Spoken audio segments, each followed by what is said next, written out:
the things that Matt talked about there were the two weakest parts of the movie in many ways, and that's the fun. Which is what the whole fucking movie's about. Batman v Superman.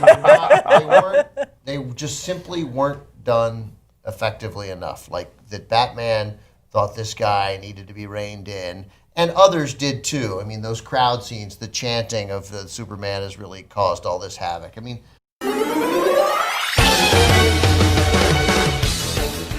beginning of the movie, we do find out that Bruce Wayne's building is one of the ones that went down, and that he lost several employees that day. Who was the guy who was on the phone with? Didn't he keep calling him Dad? No. Jack. Bruce Wayne's father, you may have heard, was brutally murdered when he was a child. They're going to show it to you again. They're going to show you again. Boy, I didn't know how that happened. Yeah. So I was like, because I literally couldn't hear him. He was yelling, and I thought he was saying Dad. I was like, all right, I guess he got adopted. Right. So this movie stinks. It is, and you talk about the tone, it's just there's a sameness to it that is sort of relentless. There's no variance whatsoever. And then there's one moment where they try to be funny. Okay, Wonder Woman is not a spoiler. Yes. Right, she's in the posters, okay, so don't come at me. She's in the movie, as we all know. But like, there's a moment where they try to make a joke with her. Superman goes, "Is she with you?" Batman's like, "I thought she's with you." Like, they try to inject a joke. There are a couple of attempts of like zinger humor lines, and they just boom. Right, it's so jarring, it's so out of place because it exists no place else in this movie. Like, is Jesse Eisenberg supposed to be funny as Lex Luthor? I don't know what's going on with that performance. Why do the movies always get Luthor wrong? Like, Gene Hackman. No, Gene Hackman is great, but his Luthor was a clown. This Luthor is a clown. It's like, I mean, the first time that Jesse Eisenberg emerged, I thought, oh, is he the Toy Man? Like, is that the twist here? Because that hair, like, what the hell? Right. The Clancy Brown voiced Luthor that's in the animated series. Like, that's a good Luthor. Yeah. What this movie gets so totally wrong about newspapers. Right. Yeah, your sports today. That's not what happens. You don't say cover football. And Perry White walks around spouting these like headlines and cliches. I'm like, not even Lawrence Fishburne can make that character believable for 2 seconds in this movie. His Cowboy Curtis is more believable. Totally. If you like Spotlight, you will not like this. Yeah, and then Amy Adams, speaking of reporters and they getting things wrong, man. she is just a damsel in distress the entire time. She is such a victim/hostage. She is. I mean, literally, she gets saved from being thrown off a building. She gets saved from drowning. She gets saved from terrorists. Like, she just hangs out with Mr. Superman to come and save her. But she is tough first. I mean, she does, when he saves her at one point, it's because of her. She makes some consistent attempts at heroism that go wrong because she's not a superhero. Right. She's Amy Adams. But it's like last thing. And we have to talk about Hugh Jackman's character. We've talked about Hugh Jackman's mullet, first of all. Well, he comes in from a different movie. Like, I don't believe that character is as caricaturish as D'Onford is. Hugh Jackman's character is arguably not even human. Like, he's almost a cartoon character. He does things that, he works at this big corporation, and you're supposed to believe that this ex-military guy is as talented a software developer as Dev Patel's character, but he's packing a gun as he walks around the office. And a cross around his neck. And a cross around his neck. He talks about going to church all the time. It's right. I mean, it's almost like Crocodile Dundee as a tech developer, which would be fine, but he's so over the top, and it's so, whereas I felt Patel's character is relatively grounded, and he's less grounded than Ninja and Yolandi, which is a problem. That's Who Hugh Jackman is? Yeah. Well, they're all cartoonish in different ways. Right. But I guess I just, and Jackman kind of sells the character, but it took me out of the movie. The things that he does in this movie, when he threatens Dev Patel's character. Early on with the gun, in the middle of the office, and nobody reacts. Also, I have to point out, for a company that is doing security and is making, for a military tech company, that company has the worst security in the world. Yeah, and they make a big deal at the beginning of the film about it's really, really high tech, how you can get a hold of the guard key. Only someone can do this who has this access or whatever. But really, it's pretty poor. It's like any idiot could walk in and start just messing around. I mean, it is the worst security ever. The security's as bad as a shopping mall. I mean, it's terrible. But also, they're trying to get so many ideas here. I don't know whether you got a sense in that trailer how incredibly hokey the dialogue now listen, the dogfights in this, the aerial combat, is awesome. But it has to be. It's freaking Lucas and ILM. It can't suck. I don't think it was awesome.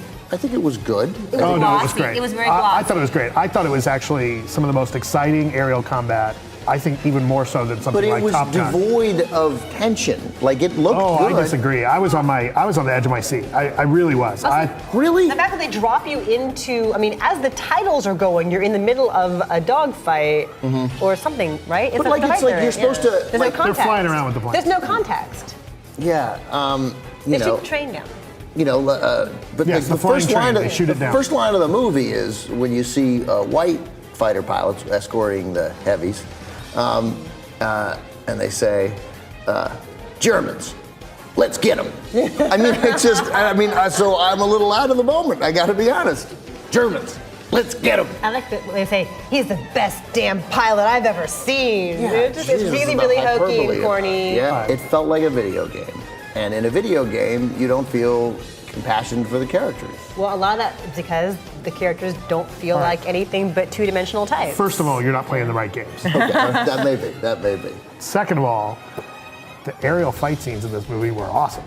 They weren't. We keep going back to that. They were good. Redeeming part of the entire the rest of this movie apparently. stinks. Like at one point, You know, this happens rarely, but I was in a screening room where you could tell beforehand people were excited, they were ready to laugh, they were ready to have a good time, and like the first maybe couple of minutes, they were finding things that were funny, and then you could just feel the air draining out of the room, and by the end of it, we were all just like, oh God, this is not working. Yeah, we talked last week about 50 Shades of Black and how merely acknowledging the existence of a pop culture phenomenon Right. does not equate Making to a joke about it, This yeah. is that over and over Right, and over again. Yes. And Ben Stiller's better than that. You know? Here is how unfunny this is. Even the scenes with Kristen Wiig and Will Ferrell aren't funny. No. No. Like you see, there's expectation. Speaking of expectation, the moment Sure. that they finally see each other, it's like, okay, this is gonna get good now. And even that's not Right. funny. The thing they do is just kind of gross and stupid, but not really The funny. only time you start to see signs of life in this movie is when Will Ferrell does his rant at the end, similar to the rant in the first movie, where he starts calling shit out. And that's the first time that it's like, oh, okay, maybe somebody tried something in this. Because you kind of feel like maybe he's improv, right? And he's just calling people out. He's kind of just like talking Yeah. shit about people. It's like, probably oh, is okay. improv, yeah. And it's not great, but it's so much better than It's anything something. else happening in the movie. He still succeeds. He still gets the beautiful woman at the end. You know, there's still like, I'm Ben Stiller and I'm going to come out on top no matter who I'm playing. That I always find kind of, I don't know, distasteful, obnoxious. It's a little Yeah. grating, more so in Walter Mitty than here, but yeah, that's a thing he does. There you go. So what are our numbers then? I think 2.5. You know, there's like a few every so often there'd be something, but for the most part, this is a slog. Matt, I think my number's too high. you want to change it? Yeah, I think I'm going to go to a 2. It was terrible. Okay, I'm saying 1.2. 1.9. Thank God. It's in the low 30s on the tomato meter at the moment. I laughed more at 50 Shades of Black. Ooh. I laughed more at Dirty Grandpa. There you go. Lovely Gray has been imported just to tell you about Riddick. So important. Please describe it. I'm so excited to talk about this.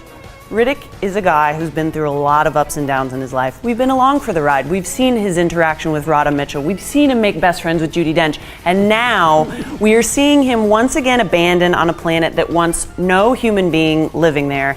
So Riddick decides to become best friends with an alien dog, and that takes up a lot of the film. Then, what ends up happening is that a boy and his dog end up summoning some bounty hunters to the planet they're on for nefarious means, and things don't go as anybody plans, and there's chaos, there's a lot of scorpion-looking thingies, there's a lot of dirt, and there's a lot of oiled-up biceps with Vin Diesel.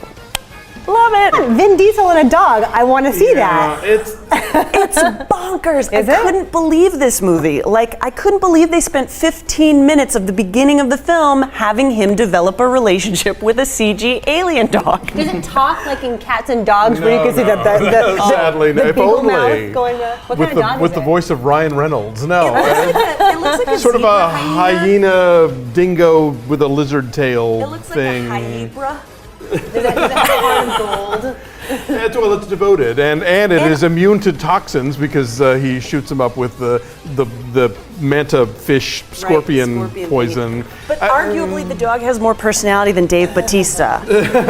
Or Vin Diesel, for that matter. No, this movie's crazy. Yeah, first there's all this. It's like, he lands on the planet of the fakey ass matte painting backdrops, and he tames up the zebra puppy, and then he's blissfully off screen for like half an hour while the bounty hunters show up, and then the bounty hunters are this most just sort of generic group of grunts, and Jordi Moya, who's way too good an actor for this stuff, just strutting around saying, "I will put your head in a box," This is like Mommy Dearest meets Dune. Who doesn't want to see that? I would go to that movie. I would go to that movie. I was bored out of my mind, and I was totally fine with it just being kind of a cheap, quick and dirty, genre exercise of like go to the planet and kill the people and da-da-da. That would have been fine, but it just takes so long to get anything happening, and all the characters were so cardboard, and it just looked like crap. Like they've got these. Is it 3D? Thankfully, no. Okay. But like we saw it. They knew how bad it would look if they made it 3D. We saw it in IMAX though, and like there's these hover motorcycles, and there's a scene where these guys get off of it that I went because it was so like fakey green screen, and then Grae said, "I thought it was claymation." It's so bad. I can't figure out what their priorities were in making the film, and I sort of love that. Hello, welcome to What the Flick, gang. Where that came from. Howdy, gang. Howdy, gang. We're all here. Yeah, we're all here. It's The gang's all it's here. like the second Avengers movie. At Atchity, Christy Lemire, Alonso Duralde, Ben Mankiewicz, Amazing Spider-Man 2.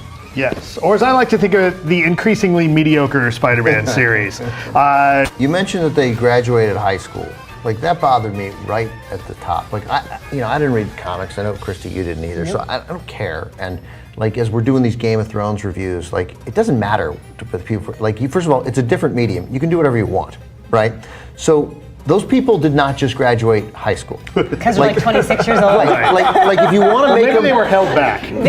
so just Maybe they were They're all 30. Maybe they were dummies. just make it college and make them more credible as, make their love more credible, and again, it just I don't like it. It took right off the bat. I was like, because I assumed it was college, right, at the beginning, and then she's like, and she mentions these 4 years at high school. I'm like, she was 14 4 years ago. Like, I don't know. I think initially right off the bat, I think it's a flaw. But this movie is, I think, there is a very lovely cupcake that has had frosting and sprinkles and an umbrella and sparklers and all this other bullshit on it. And like, there is a cupcake in there, though it's nice. All the stuff between Andrew Garfield and Emma Stone, I think, is lovely. Yes.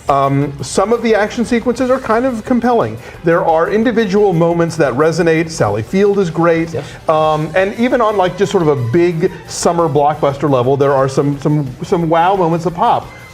And then there's all this other stuff. And there's too many villains, there's too many endings, there's too many subplots. Right. And it's just staggering. And so much of it just feels like we have a series to push here. We have to drag in. It's like one of those series pilots where they drag in way too many characters. Yeah. It's like all these, and so many of them are just there for the next movie, and the movie after that, and the movie after that. It's like, could we just do this one? Can we concentrate on this one movie? They just all of a sudden it's like a whole nother bad guy, right at what's the end. maddening- Say, you mentioned the checklist. I think also on the checklist is appealing to an international audience, and a lot of this feels very calculated in that regard. Like, they eat dim sum a lot. They go to Chinatown a lot, which feels to me not so much like a culinary choice, but like, let's please the Chinese audience. Did you not notice that? I didn't think about it that way. I wrote but down now like dim sum. Now that you point it out, it does seem It's very so calculated. cynical, right? Yeah, no, you're right.